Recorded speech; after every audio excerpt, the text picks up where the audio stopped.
Muy buenos días, nuevamente con ustedes, un poquito demorados en el inicio de nuestra charla que está programada todos los días a las 10 de la mañana por motivos técnicos, caída de red, etcétera, etcétera. Eh, pero bueno, aquí estamos nuevamente para seguir ese tema interesante que estamos tratando en esta semana, como son nuestros problemas de columna.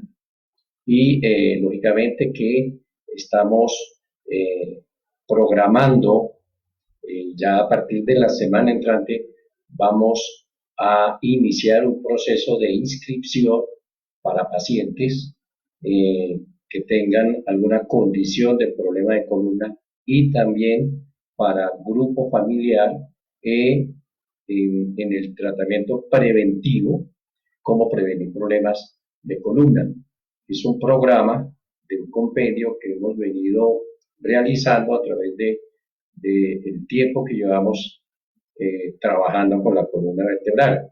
30 años de experiencia nos han llevado a que cada día, cada año estemos al tanto de los últimos cambios, de los últimos avances tecnológicos y terapéuticos que tenemos hoy en día para el manejo de la columna.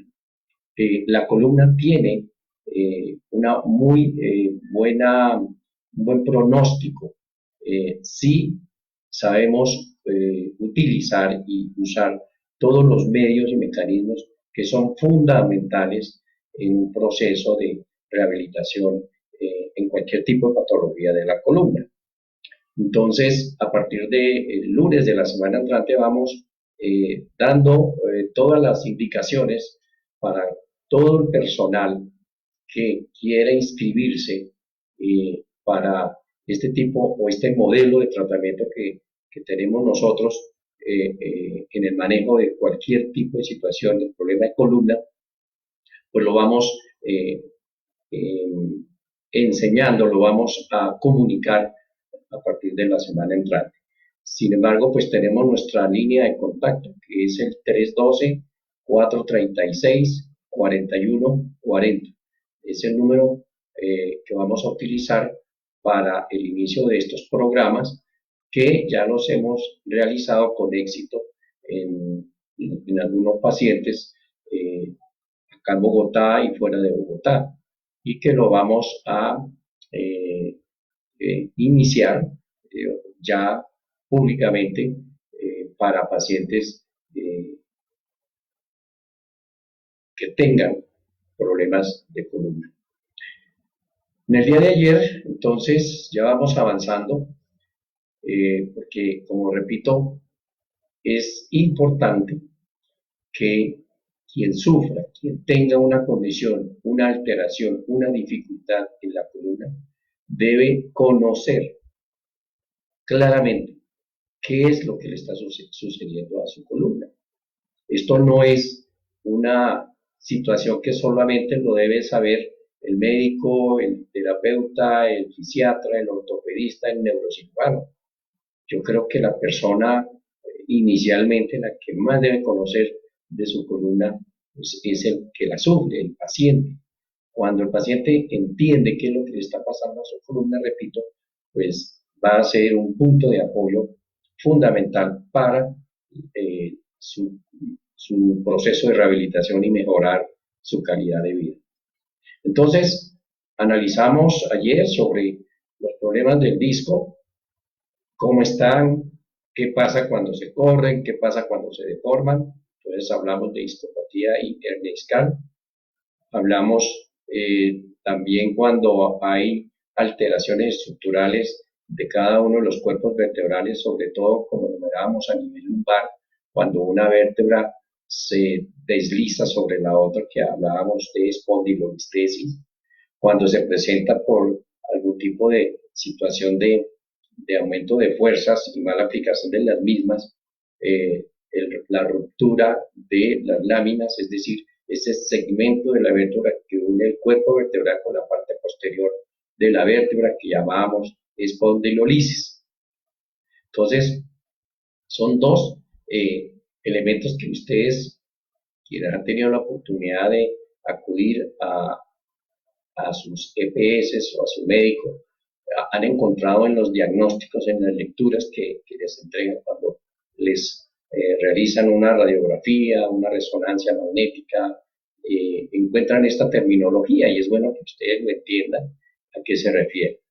Otra de las alteraciones físicas que se presentan en la columna y que son hoy en día muy constantes, muy frecuentes, es la artritis de columna vertebral. Entonces, la artritis, pues, como patología, pues sabemos que es una alteración del sistema inmunológico que ataca principalmente las articulaciones de nuestro cuerpo, especialmente las articulaciones sinoviales, que tienen unas características así generales para que ustedes lo entiendan, pero seguramente pues, no vamos a dar acá una clase de fisiología pues, y con terminología clínica, sino que pues, la idea es que entendamos que la artritis pues, es un proceso inflamatorio articular y que estos procesos inflamatorios pues, generan unos daños en toda la estructura de nuestras articulaciones. Entonces se daña, por ejemplo, el cartílago articular, hay alteraciones en la producción del líquido sinovial, que es ese líquido que lubrica y permite la movilización sin dolor de todas las articulaciones.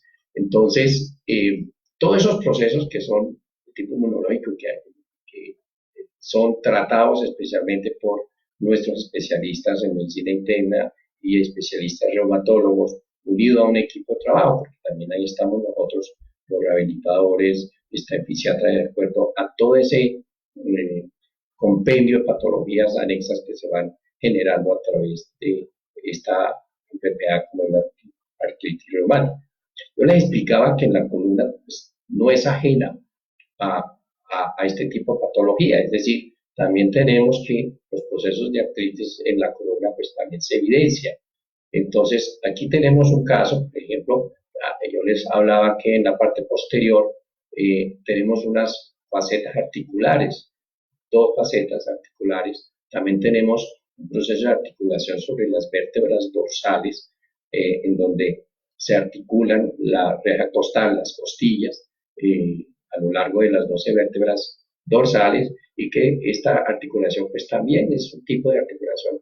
Y muchas de las veces en este tipo de segmentos en la columna, en la parte posterior, también se presentan procesos inflamatorios en estas carillas articulares que se conforman como articulaciones y por lo tanto también tienen una constitución muy parecida a las articulaciones sinoviales y afecta un proceso de artritis a este segmento en la parte posterior de la columna. Por lo tanto, la artritis de la columna vertebral pues es una de las causas también frecuentes de dolor de espalda.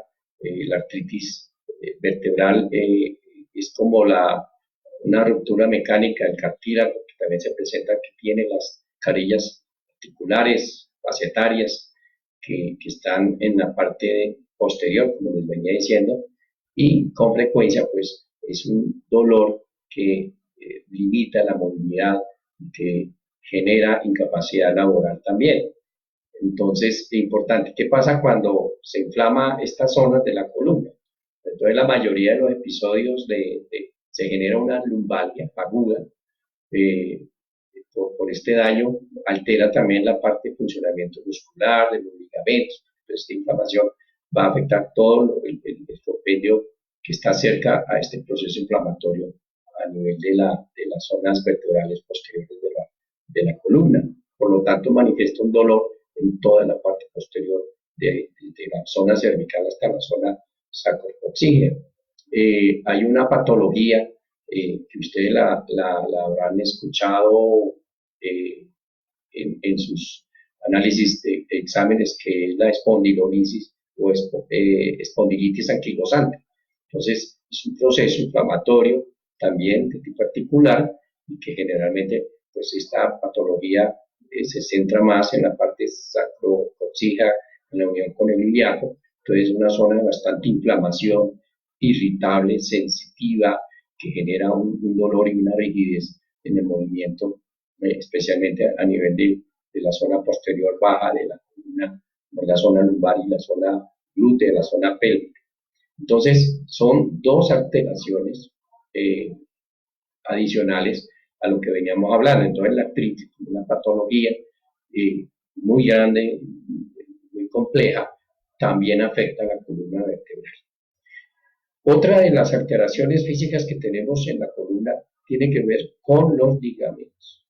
Entonces, yo les explicaba en una de las charlas anteriores que nosotros tenemos unos ligamentos cortos que unen vértebra con vértebra.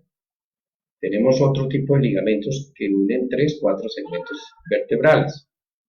Y tenemos unos ligamentos que van prácticamente desde la zona craneal o de la zona superior de la zona cervical de la columna hasta la parte sacrocoxígea. Son unos ligamentos bastante fuertes que ustedes se pueden imaginar para que nuestra columna tenga ese control del movimiento, que haya unos límites de flexión, de extensión y no permitir su daño estructural, pues debemos de tener esos segmentos, como son nuestros ligamentos, los músculos también, y que sostiene ese andamiaje de la columna vertebral. Estos ligamentos, como hablábamos nosotros, el ligamento anterior, el ligamento posterior, el ligamento amarillo y el ligamento supraespinoso, entre los muchos otros, pues son ligamentos muy importantes que muchas de las veces su alteración pues va a generar también una serie de patologías. Por ejemplo, cuando se desliza una vértebra sobre la otra, es decir, en la espondilolistesis, pues hay un desgarramiento de estos ligamentos, especialmente, pues diríamos que, por no decir todos, pero sí se puede desprender en ese segmento que se está corriendo una vértebra, sobre todo a nivel lumbar, el desprendimiento del ligamento anterior de las vértebras, que es un ligamento que repito que va desde la zona hasta la zona sacrolumbar. Entonces, eso va a generar un desprendimiento. Al mismo tiempo se va a desprender el ligamento posterior, ¿cierto?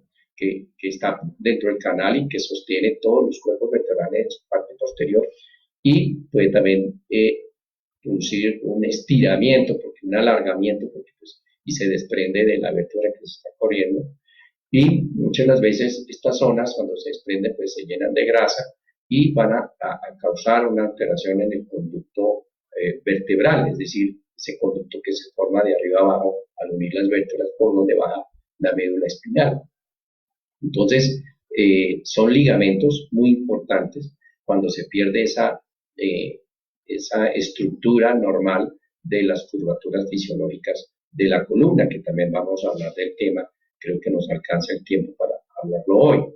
Entonces, esta alteración de ligamentos a nivel del conducto medular, como es el ligamento posterior y el ligamento amarillo, que está en la parte, ya hablamos del conducto, en la parte anterior está el ligamento posterior que une los cuerpos vertebrales, su cuerpo vertebral en la zona posterior, y el ligamento amarillo que está en la parte posterior del conducto, es decir, que va hacia la zona posterior de las vértebras, pero dentro del canal medular. Estos ligamentos, repito, si tienen alguna neoformación, se desprenden, o además de que se puede en el conducto producir algún apósito de grasa o de otros elementos, pues van a formar, y junto, a los cambios de nuestras curvaturas fisiológicas normales, generan lo que llamamos nosotros un canal estrecho. Entonces, esa es otra de las patologías que muy comúnmente ustedes podrán haber visto en los resultados de sus exámenes cuando se los dan y ustedes leen y entonces dicen, ¿esto qué es?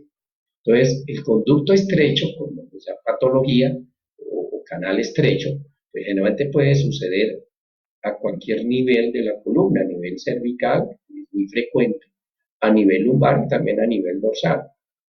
Entonces, el conducto estrecho o estenosis, también es otra palabra que se dice muchas veces en los diagnósticos, pues es un angostamiento del canal medular. Nosotros tenemos dentro del canal pues una estructura ya definida, pero cuando esta estructura, este canal, sufre una modificación, se estrecha, entonces hablamos de el síndrome de canal estrecho, ya sea a nivel cervical, repito, o a nivel lumbar, que es donde más se presenta. Entonces, esta estrechez pues, va a ejercer una presión sobre la médula espinal y va a generar unos problemas neurológicos muy generales. Si el conducto estrecho se localiza pues, en la parte baja, pues hablamos de un canal estrecho a nivel lumbar. Entonces, a nivel superior, pues hablábamos de la importancia de que también se puede producir un canal estrecho a nivel cervical. Entonces, algunos pacientes, algunas personas nacen con este angostamiento, pero lo más frecuente es que el conducto estrecho ocurra en pacientes mayores de 50 años. Ya me están dando una información acá para ustedes.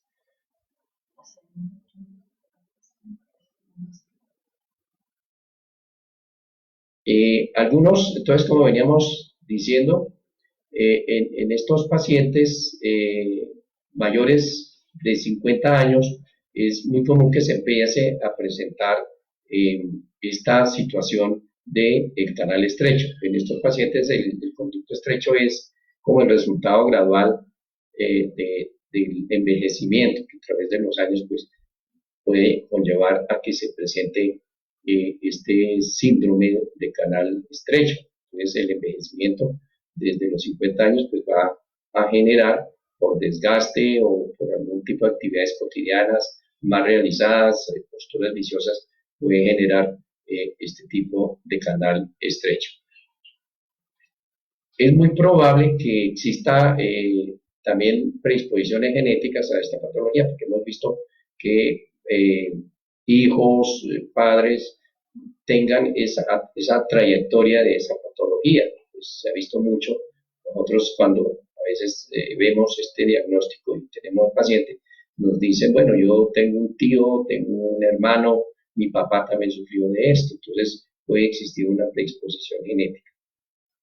Entonces, estas tres, esta nueva patología, que es muy frecuente, repito, entonces tenemos las discopatías, tenemos las hernias, tenemos los procesos de artritis, osteoartritis, artrosis también, que es el degeneramiento del cartílago articular.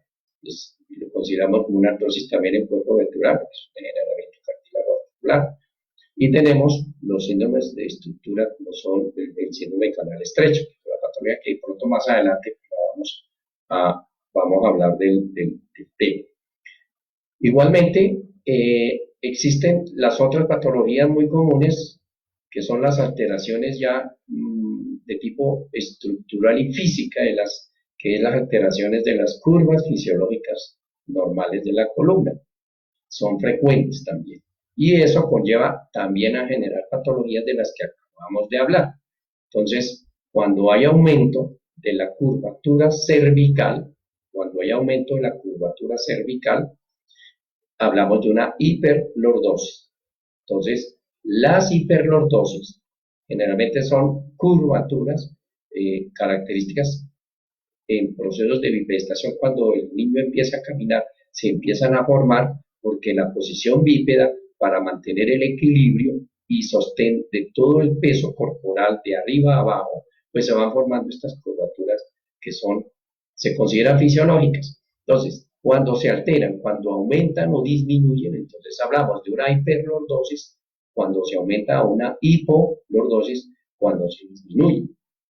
Estas alteraciones, pues lógicamente van a dañar todos los componentes que acabamos de hablar, especialmente dañamos discos, seguramente porque estamos cambiando la estructura, estamos generando presiones en los diferentes segmentos mayores en un punto que en otro, y esto puede generar un desplazamiento de los cuerpos vertebrales, creando hernias, degenerando el disco, creando un canal estrecho y mira lo que puede generar el aumento de la curvatura cervical, en este caso la hiperlordosis cervical. Y lo mismo pasa si la disminuimos. Entonces hablamos de una lordosis cervical, va a generar también cambios estructurales a este nivel. De arriba abajo pasamos a la zona dorsal. ¿Qué alteraciones se presentan?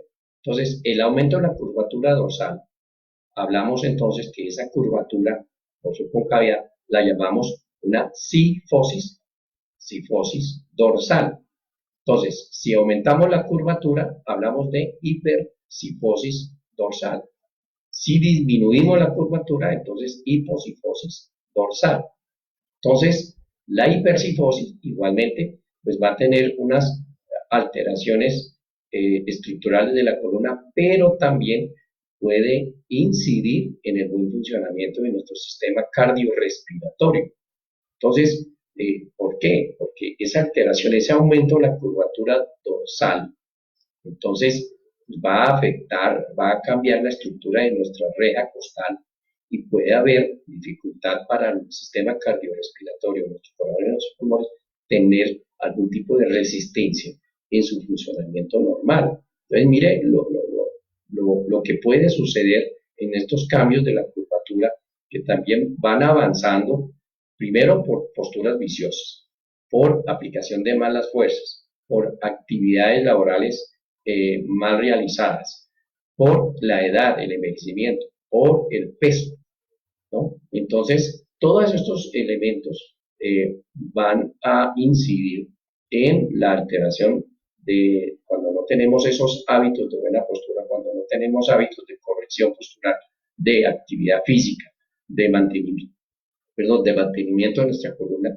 pues puede uno a través del tiempo ir generando una hipercifosis dorsal o la famosa IVA. Entonces, ese aumento y esa situación pues va a alterar la estructura del tórax, de la parte de la cavidad torácica que contiene esos elementos vitales como es la función respiratoria de nuestros pulmones y cardíaca.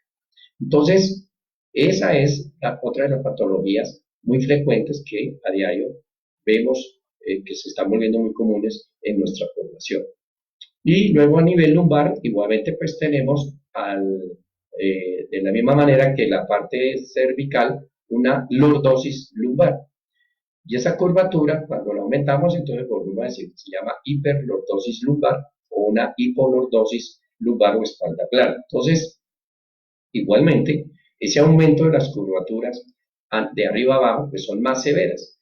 Entonces, un aumento de la curvatura a nivel lumbar, que sostiene todo el peso del tronco superior, pues va a hacer mayor el daño porque los discos generalmente, pues a muy temprana edad los estamos ya deformando y lógicamente pues estamos de pronto generando una discopatía, una hernia o un canal estrecho. Y esto pues nos va a producir una lesión neurológica del ciático, del plejo lumbar, en fin, que va a causar una afectación tanto sensitiva como motora de pronto a nivel de la zona pélvica y de los miembros inferiores.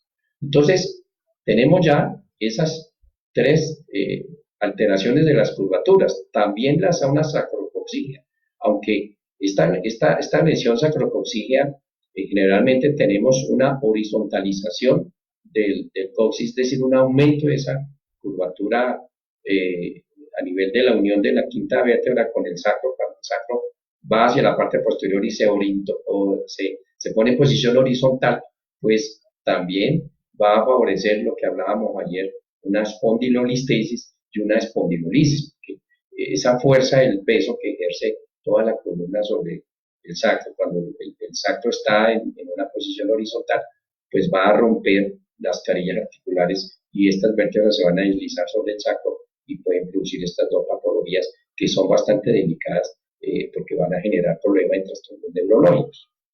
Y la parte sacrococcígea, la parte inferior, pues es una curvatura cifótica, o sea que es igual que la zona de la espalda.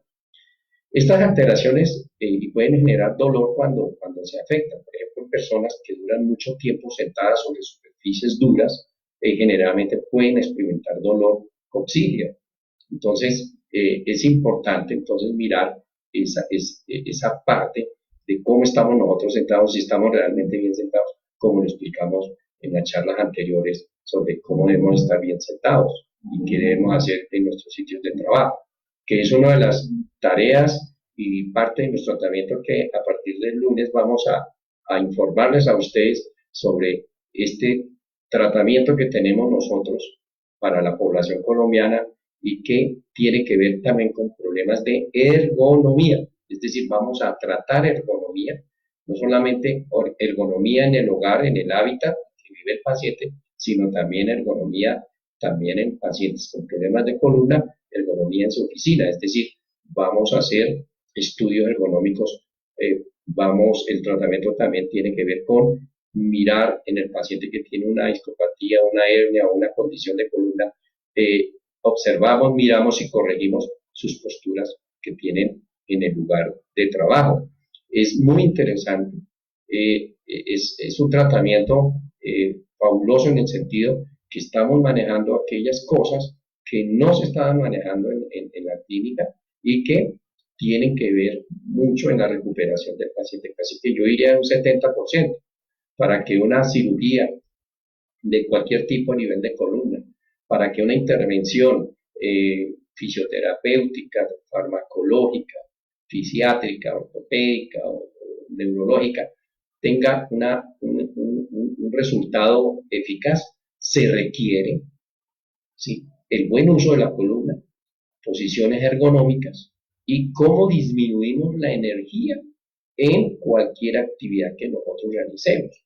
Entonces, vamos siempre, nosotros miramos en cada paciente su función, su trabajo, su peso, en fin, todas esas características que juegan un papel interesante en el manejo de un tratamiento de columna para mejorar la calidad de vida, porque es eso lo que estamos buscando, porque en sí podemos decir que un paciente que tiene problemas de columna generalmente es casi irreversible el problema, porque un daño que nosotros generemos en nuestro hígado, pues no lo vamos a regenerar, ¿de acuerdo?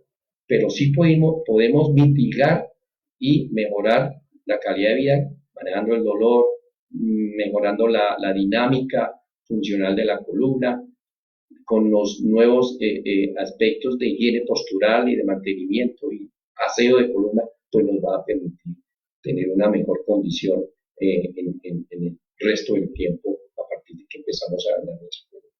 Entonces, estas alteraciones estructurales de la columna las terminamos con otra patología que es muy común y que ustedes han escuchado y que es el pan de cada día, es la escoliosis. Entonces, ¿qué es la escoliosis? Entonces, la escoliosis es la desviación que nosotros generamos en nuestra columna en sentido lateral. Entonces, una desviación hacia la derecha, una desviación hacia la izquierda, eso llamamos nosotros una escoliosis. Y es una desviación estructural, es decir, cuando en nuestra columna en la parte inferior se desvía por posturas viciosas, con mala aplicación de fuerzas, o cuando mantenemos precisamente una posición siempre durante mucho tiempo, entonces la columna pues se nos va en la parte inferior hacia un lado. Y nosotros para compensar en la parte superior entonces vamos al otro lado. Por eso la mayoría de escoliosis se forma una S itálica, la llamamos nosotros, una S itálica. Arriba va para el lado izquierdo y abajo va para el lado derecho. Esas son escoliosis. Nosotros tenemos más o menos unas 5 o 6 tipos de escoliosis. Y esas escoliosis generalmente producen estos daños estructurales. Además también alteran los discos, también alteran el canal medular, disminuyen los conductos vertebrales por donde salen los nervios. Por lo tanto, una escoliosis, podríamos decir, es como la madre de todos los problemas de columna. ¿Y cuándo empieza a crearse la escoliosis? Yo diría casi que desde que el niño entra a su edad escolar. Entonces, debemos de estar pendientes de nuestros hijos, de nuestros niños, porque ya estos niños con acceso a tecnologías modernas, celular, tablet, juegos por internet, computador, en el colegio también, la posición que ellos tienen en un aula de clases, tenemos que como padres, y una posición mía es que es fundamental mirar cuál es la postura de nuestros hijos a nivel educativo mirar cuál es la postura de los estudiantes que adoptan, porque el tiempo que permanecen en un salón es bastante amplio, y cuáles son las actividades físicas que en estas instituciones se realizan para mitigar esta alteración de posturas viciosas. Y en nuestro hogar, pues, qué más importante que nosotros como padres estar al tanto de nuestros hijos en cómo está esa columna. Mira que uno se sorprende en la consulta, realmente la estadística de padres de familia que lleven a sus hijos para un examen de postura. Yo les pregunto a ustedes, ¿cuántas veces han llevado a su hijo a un examen de postura? ¿O cuántas veces ustedes han solicitado a sus EPS un examen de postura para sus hijos? Yo creo que es nula esta intervención. Nosotros como rehabilitadores físicos, la verdad que las consultas es ya de patologías ya de largo aliento, porque uno le llega a un paciente con una discopatía que lleva tanto tiempo, 6, 7 años, 10 años, y todavía va en esa lucha de mejorar su condición de vida. Eh, que han estado permanentemente o que han sido intervenidos, etcétera, etcétera. Pero nunca en nuestra consulta casi que nunca, porque sí hemos tenido que otro, pero porque les hacemos la observación, es el de ese examen de postura debe de integrarse dentro de ese proceso de desarrollo, y las EPS a nivel de promoción y prevención debiesen estar haciendo este tipo de examen, porque es el primer paso para saber si todos los segmentos corporales los estamos usando adecuadamente y si tenemos un problema ya de base de la columna, porque estas patologías, repito, avanzan año tras año, van avanzando. Y si empieza una escoliosis en un niño de 5, de 6, de 7 años, ¿qué expectativa va a tener a futuro con esta patología que le puede generar hernias, discopatías, en fin, alteraciones de tipo neurológico a muy temprana edad? Entonces, importante es tomar conciencia de que para tener una buena funcionalidad de nuestra columna desde pequeños, nosotros como padres pendientes de nuestros hijos, pedir, y estamos nosotros ahí siempre a sus órdenes para hacer estos programas de exámenes de postura que nos permiten prevenir y detectar a tiempo una alteración estructural de la columna. Bueno, pues esta era la idea. Como repito, el próximo lunes vamos a hablar sobre este tema de los tratamientos que tenemos y seguimos hablando sobre los problemas de columna. Y bueno, ya para terminar, vamos a hablar de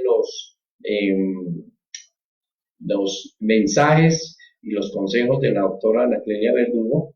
Ayer hablamos sobre la fruta cruda y el agua. Hoy vamos a hablar y sobre el punto interesante que nos habló ella, que nosotros tenemos la licuadora humana en nuestra boca. Y nos informaba, nos mandó ese mensaje y ese consejo interesante de que tenemos que también aprender a usar esa boca y todos sus componentes, ya que es la primera parte del sistema digestivo en nuestro cuerpo, y la masticación se convierte en ese papel interesante que debemos nosotros aplicarlo. Entonces nos aconseja que debemos, que por cada bocado que nosotros llevemos a la boca, por un sólido que sea, debemos masticar unas 20 veces antes de tragarlo para que se genere un buen proceso de digestión. Ya nos van a decir también que hay que reducir el consumo de sal y evitar carnes frías y o embutidas, salsas, caldos en cubo, sopas en sobre y demás alimentos procesados e industriales, que hay que preferir los alimentos preparados en casa con condimentos naturales, como el laurel, el tomillo, el perejil, el cilantro. Lógicamente que en el comercio encontramos uno que otro producto que hoy por hoy están creando las empresas productos naturales que permitan precisamente esta condición de este consejo que nos manda la doctora Ana Clelia. Verifique la higiene e inocuidad y la calidad y cantidad de los alimentos que se consumen. Hay que lavarnos las manos antes de manipular los alimentos y consumir los alimentos, y al consumir los alimentos y después de ir al baño, que es hábitos de los que estamos hablando hoy en día de higiene, igual para preparar nuestros alimentos, para tomar nuestros alimentos, pues tienen que existir también estas normas de higiene. Y en general, pues siempre importante también porque muy pocas personas, ¿vale? Cuidado, muy pocas personas, así como hablábamos del examen de postura, muy pocas personas solicitan una consulta con un profesional en nutrición y dietética. O sea, nosotros siempre vamos al nutricionista porque tenemos una condición ya patológica, pero nunca estamos haciendo prevención y nosotros como familia, como padres de familia, con nuestros hijos, con nosotros mismos, pues es importante solicitar a nuestra EPS, exigir además, que esto está dentro de los reglamentos de salud, es necesario, es indispensable, de pedir también asesoría y una consulta con nutrición y dietética, pues nos va a permitir a nosotros, de acuerdo a nuestro crecimiento y desarrollo, de acuerdo a nuestra edad, de acuerdo a nuestras patologías, tener una muy buena orientación en los procesos de una excelente y buena alimentación. Nosotros tenemos que aprender a alimentarnos y no simplemente comer alimentos, sino alimentarnos. Entonces, muchas gracias a la doctora Ana Clelia por esta valiosa información y seguramente vamos a seguir solicitándole más consejos de las preguntas que ustedes me envíen, me consulten, pues yo estaré en contacto con la doctora para pedir en cada charla un consejo práctico que nos dé general, lógicamente, porque pues lo ideal es que consultemos a estos especialistas que para eso se formaron y que están ahí disponibles en cada una de las EPS, en cada una de las áreas de las especialidades médicas. Bueno, muchas gracias. Hoy pues empezamos un poquito tarde, pero bueno, aquí estamos.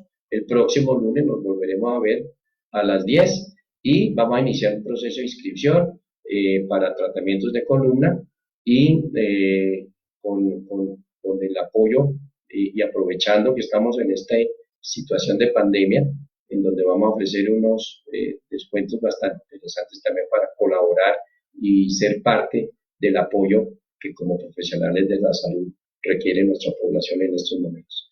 Muchas gracias, gracias por su audiencia y, repito, mi contacto 312-436-4140 para que me envíen todas sus inquietudes por WhatsApp y con gusto el próximo semana a las 10 de la mañana, de lunes a viernes, estaremos en contacto con ustedes para seguir este proceso de los problemas de columna, ya que es una escuela. Entonces, como ustedes se pueden dar cuenta, estamos aprendiendo cosas interesantes, luego es una escuela de columna. Entonces, para que ustedes estén pendientes de esta información, nuestros videos van a subir al YouTube también, para que ustedes lo revisen, todos los videos que hemos emitido en esta charla. Muchas gracias, un feliz día, una feliz semana y bueno, quédense en casa, cumplamos las normas de la ley que nos dan nuestras autoridades y no olvidarnos de que todo está en nuestras manos. Feliz resto de día.